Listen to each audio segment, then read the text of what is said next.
Yo, what's up? It's Pika. How are y'all doing? It is Thursday night, technically Friday morning, and I'm off today. I'm so excited. As in Friday. Thursday was kind of strange. It was all right. I had two interviews. Okay, not technically interviews. I had one interview and one like a second interview basically. So we introduced her to the curriculum. It was kind of cool. I was really impressed with the first one, Miss Beavy. She seems very very promising. So I'm excited about that. What else? After that, we went to go see another facility to see about how we could help them with their business as well, which is kind of cool. So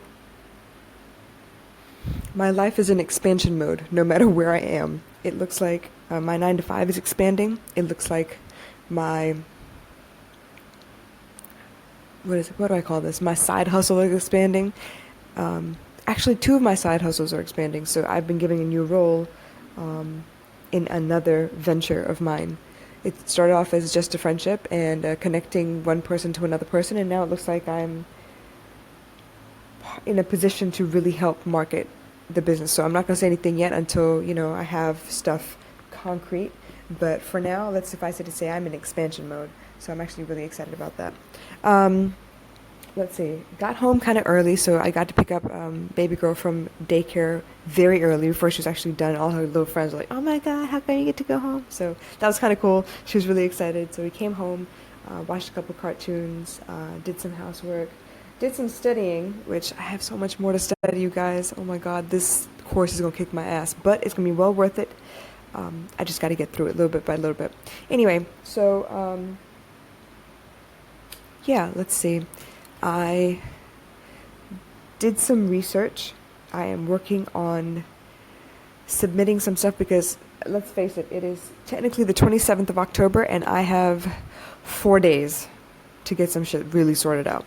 Tomorrow, obviously, is my off day, so I'm going to see if I can get most of that done and, you know, keep going from there. Rolling, rolling, rolling. There is no sleep for the wicked at this point. But I do want to talk to you about expectations. So, unfortunately, we all have this habit of expecting a certain outcome. We expect for things to go a certain way. We expect for things to only happen a certain way. We forget that the universe is capable of so much more. So, when we limit our thinking and then get disappointed, there's really nothing we can do. We got to slap ourselves and start over. Basically, expectation is the root of all evil. Okay, it is the surefire way to be disappointed. It is part of why we become depressed, part of why we become angry, part of why we lash out at other people because we want things to go a certain way. We forget that there are many, many, many ways to get to the outcome that you're looking for. So, for example, really, really literal example, 3 plus 5 is 8. 4 plus 4 is 8. 2 plus 6 is 8. There's so many ways to get there. You want a bigger example? Religion, you guys. Salvation, a clear conscience, to finish all your karma, to stop being reborn, all these things. Everybody preaches the same damn thing. It just depends on which one vibes with you the best and you kind of follow that. That's all it is.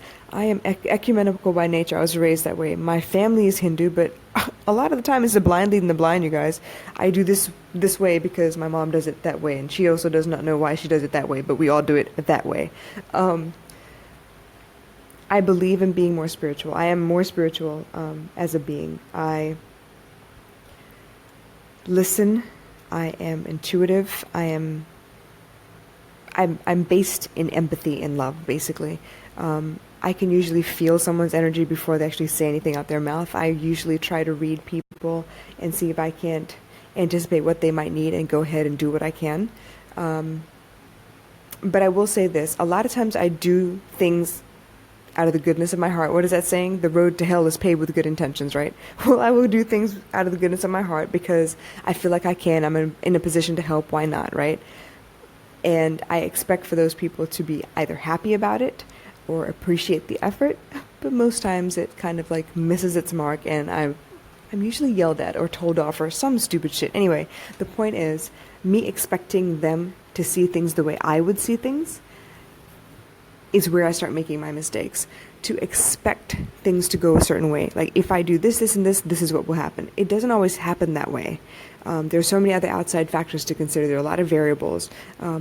Anything to do with humans, hugely variable. You don't know what mood they're in. You don't know what their upbringing was like. You don't know what kind of situations they've been in before. So you have no idea what your actions will mean to them. For the most part, as long as you're not hurting anybody, you're good to go. But you need to let go of those expectations. I'm telling you, expectation is the root of all heartache. Let me give you another example, I guess. In my marriage, before I deemed it as a failure, I felt like if I took care of the kids, if I took care of the house, if I did everything I was expected to as a wife, if I went above and beyond and made sure that he was always taken care of, he didn't have to ask for anything, I already knew what was going to happen and I would take care of it. I figured if I did all those things, because that's the way I was raised, if I did all those things, all he had to do was take care of me. Unfortunately, that's not what happened. He took care of everyone else. And that's cool too. I mean, that's just the way he was, and I can't really change that. But he wasn't ready for a person like me in his life. And so it failed. No matter what I did, I could not get his behavior to change, mostly because he didn't want his behavior to change. He didn't see it as something he needed to change. So, therefore, I failed. I did what I was supposed to do. I lived in such a manner that there was no questioning where my loyalties lie.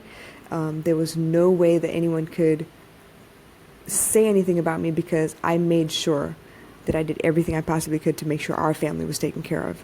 I cut off friends. I cut off family members. I stopped talking to everybody. I isolated myself in order to make sure that he was comfortable and he felt confident in the relationship that we had. And that was a mistake of mine, but that's okay. I was willing to do that. I've been a loner all my life anyway.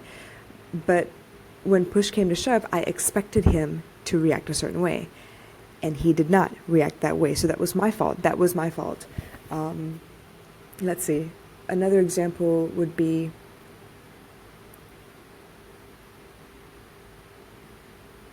okay, let me put it this way. If I cook and follow a recipe, right, I can guarantee the way that the food will turn out.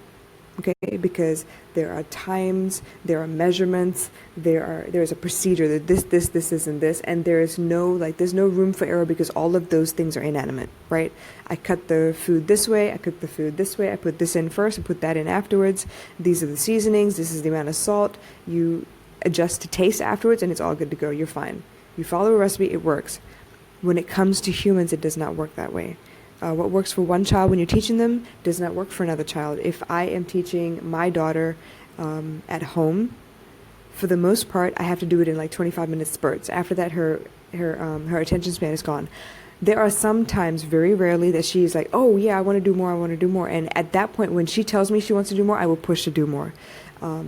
But if she's telling me she's tired, she's not feeling it, or she's starting to her attention is starting to waver, I will let it go because I don't want to push her. I know that if I push her, we're just going to butt heads and we're not going to get anything done. So it's not going to be productive time. I just let it be. But it's not so much expectation as I've learned through trial and error and former expectations, and I've understood and accepted who she is and how she acts, and I've learned to read the signs. If I were to use the same methodology to teach someone else. Let's say there's a young man at our tuition facility. His name is, well, it doesn't matter what his name is. He is a very good kid. He's very, very intuitive. He's interested in history and politics. So when he sits and listens to the news, he looks up stuff about Trump. He loves NASCAR. I'm sorry, not NASCAR. It is Formula One racing.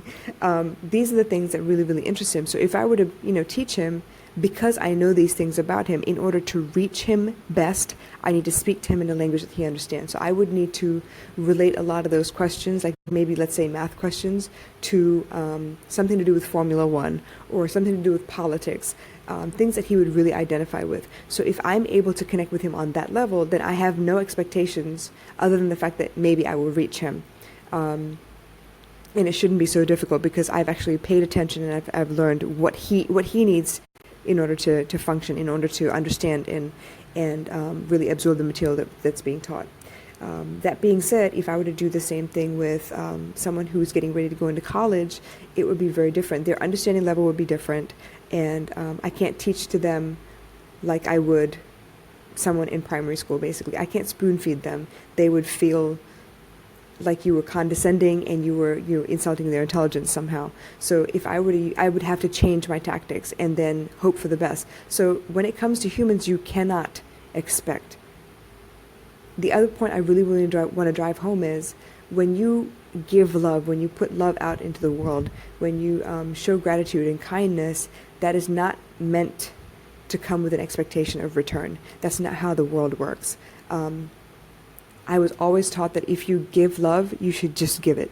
It's just to be given away like charity. You don't expect anything in return. The minute you start expecting something in return, that becomes a business arrangement. I'm doing this so you can do this for me. That's not what love is. People tend to misunderstand that, if I compliment you, you should compliment me back. That's not the way the word works. That's not what love is meant to be. If I love you and I do for you, that means that I'm just doing for you because I can, and I feel like it might benefit you, and that is it. I give it away, and that's it. There are no strings attached. There's nothing left. Once it leaves my hand, it's yours. That's it. I don't want it back. I'm not looking for you to return anything in any way. But that's me. I understand what love is. I have come to know and appreciate that it is a one-way. It's one-way traffic. Love is one-way traffic. It's just giving. You just give. But people don't seem to understand that. I see so many people who are expecting so much more in return. They feel like if I do this, you better understand that it took me this amount of effort to give this to you. You better do something in return. And that's like the worst possible logic where love is concerned. Love is universal. Love is unconditional. There are no strings. If you are going to expect every time you do something for someone, then you've just become a salesperson. You're selling something. How are you supposed to build a life on that? How are you supposed to build a marriage on that? How are you expecting to have your children respect you when that's what happens? Because I'm telling you right now, that's exactly what they're going to do. Because they've seen you do it, that's what they will do. That's what they will understand love as being. But that's not what love is. That goes for with your animals, that goes for with other people, that goes for everything. Love is unconditional. Love is omnipresent, omniscient, omnipotent.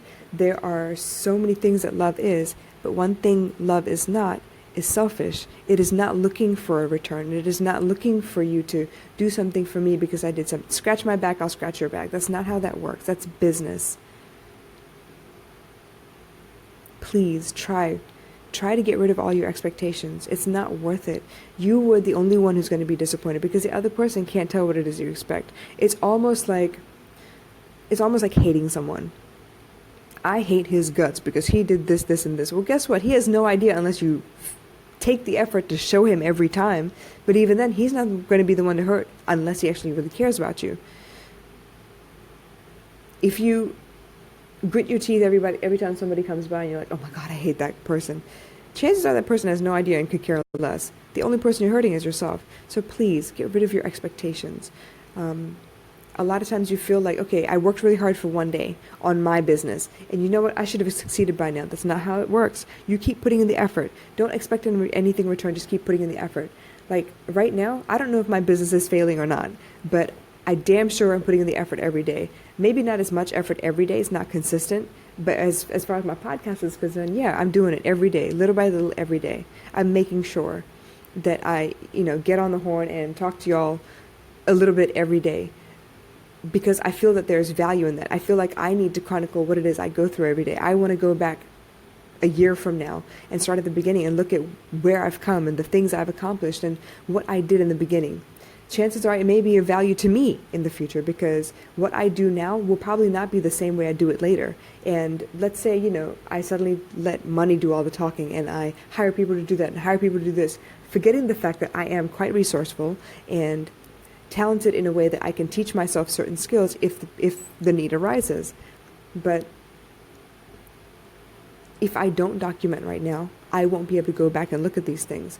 But even then, my expectation is not that I'm going to have 1 million followers by the 100th episode. I guarantee you I don't. My expectation is that I beat who I was yesterday. I'm in competition with myself. So if I can beat who I was yesterday, then fine. That's the only expectation I have. And even then, I'm going to fail sometimes. I'm going to be like, yeah, I did a whole lot more yesterday than I did today, and I don't know how that happened, but I'll try again tomorrow. Get rid of your expectations. That's the biggest speed bump to all of you. You trip over your expectations. You expect people to notice. You expect people to care. You do all you can. You participate in groups. You talk to the mentors. You make sure that you are visible at all times. And even then, sometimes, your mentor might lead you on and then forget about you. Your mentor might not even notice you and notice other people instead. You have no idea. But the point is, don't let that sidetrack you. Don't let that sway your drive to push for your ambitions to come to fruition, okay? Don't let that sway you. Those anticipations, those expectations are your biggest problem. So please, give yourself a break. Lighten the load. Stop expecting. Do what you got to do, no matter what. Do what you got to do, but stop expecting. I am prepared to fail myself all the way to success. And that's why I'm going to succeed. I know I'm going to succeed. This fire I feel inside of me, I know I'm going to succeed. There's no way I can't. I'm not about to give up. I won't stop until I get what I want. That's who I've always been. If I'm in pursuit of you, you better sit down. Because I'm going to get there. I will win you. You might as well stop playing right now. But I will not expect it to be any kind of way. I will keep on trying until I have what I want. Because there is a certain amount of free will at play here, right? You can't expect someone to like you right away. You've kind of got to earn their trust. You can't expect for people to buy your products right away. You kind of got to earn their trust. You can't expect for people to like your product or like you, buy your product, and then like the product. They may give you a bad review. It's just the way the world works. It's not a big deal. For every person that says no, okay, let's put it this way. For every 10 people that says no, there's one that's going to say yes. You just got to find that one. Don't stop trying. Don't let expectation get the better of you. Understand what it is. Recognize it when it happens. You shouldn't be expecting anything. Just do what you got to do. Focus on your work. Focus on the action. Let the results come later. Focus on the action. All right, you guys, I love you so much. Take care. And it is Halloween weekend, so y'all be very, very safe. Please keep an extra eye, a watchful eye over your kids this weekend. I know a lot of y'all out in the States are going to go trick-or-treating. Be very aware of what your child is doing, where your child is, who they're with. Stupid things happen, but they're just kids. All right, don't get mad at them. Anyway, happy Halloween, you guys. I will wish you all weekend. I know it. For those of y'all here in Singapore, Blue Jazz, my boy DJ K is actually spinning out at Blue Jazz tomorrow. So the Halloween edition of their last Friday of every month is happening tomorrow night. So go head out there, enjoy yourselves, be safe, and I'll catch you again tomorrow. All right? Bye.